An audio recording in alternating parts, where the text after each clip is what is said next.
everyone, it's Sam here, and today I'm back with another tutorial showing you how to use my new 6x6 Showstopper set.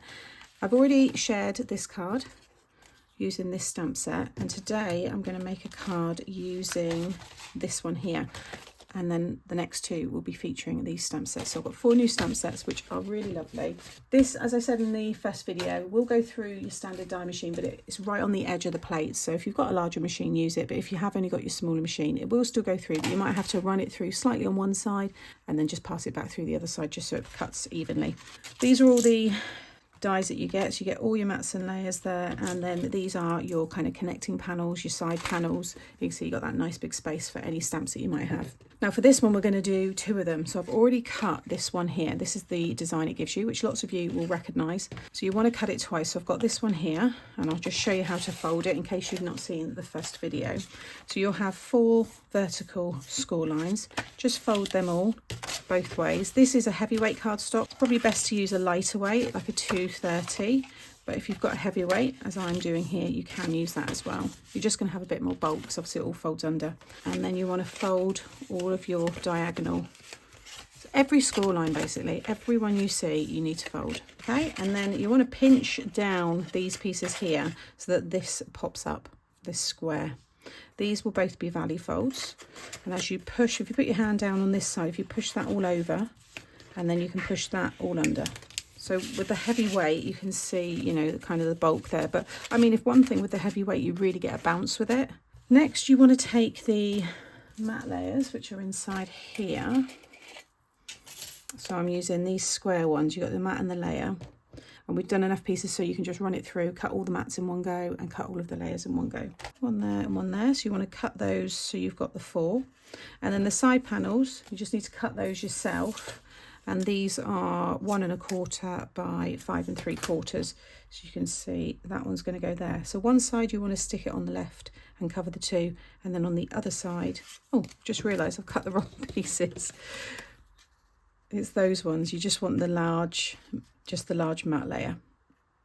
Okay, these are going to be connecting here, and these are using just the matte and the layer. So these 2 squares here, one in white and one in the pattern paper, and that is from the new papers here, Let the Good Times Roll, and it's this one. And I want to show you the middle section. So you get these 3 dies as well in the die set. These are your connecting panels. So it's a nice big area for you to stamp, have a big sentiment, whatever it might be. So you want to cut this one. I've done mine in white, so I've got this one here, and that is going to connect this one to this one.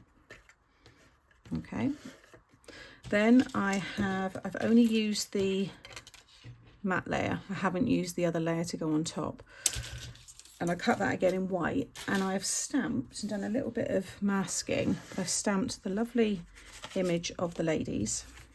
So I stamped it towards the bottom, and then I stamped it again on some paper, and I've cut around it. I did use my cutting knife to get into these bits, but if you don't feel confident doing that, but don't worry, because if that stays white, which it would, you can always go in those tiny areas with your marker pen or something. And then you just pop that over the top of your image, and then I just used my distressed oxide inks, and I just went all over it. I used the whole block to just kind of smear over the paper. And I used a few other colours just to kind of blend it, and then I just used my alcohol markers to create the sand. And then I've mixed a few of the sentiments. So I did life is better with friends, love you to the beach and back. So it's all kind of one sentiment, and that is going to go in the middle. So I've got that thicker white border on the middle one, which I quite liked. So we'll do all the detail in a moment. So if you stick this one onto here, and then you want to add glue all down here and stick one side down, and then add your glue all over here and stick the other one on. Okay, so that's all stuck down. Next I want to attach these with a little bit of foam on the top there. You don't have to use the foam if you don't want any more dimension, but I'm going to add a little bit of foam there, there, there and there, so it all covers. And then I recommend you squash it down when you go to stick on this square, because if you do it when they're up like this, it's easy for them to go a little bit wonky. So squash them down, and then I want to focus on the point at the top here and the bottom, that it's in line with the points here, and that you've got it kind of in the middle as well.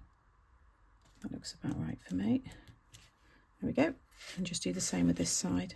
There we go. How cool does that look? Just adds another dimension to it. And then I wanted to add this decoration. So I've cut these images twice, and they are all from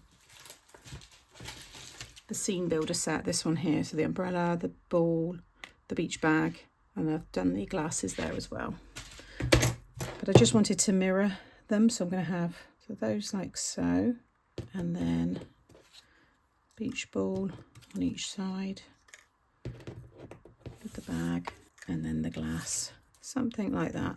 So I'm going to get that all stuck down. Hey, there's the finished card. You can decorate all of the sides if you want. You can see how this one looks with all of the side detail, but because I've done a lot of decoration there and that lovely stamped image, I just thought it looked quite nice with just those plain. The white the white does break it up a little bit. I think it's gorgeous. So yeah, quite a showstopper, this one. And you can add it on again, add it on again. You could loop it all round and make it like a box style. So like I said in the first video, if you're not subscribed, make sure you subscribe to my channel so you don't miss out on future videos. All these cards that I'm making will be in a playlist. That'll be coming up now, so you'll be able to use that for reference and to go back to. Give me a thumbs up if you've enjoyed today. Drop me a comment because I do enjoy reading them. And as always, I'll see you in the next one.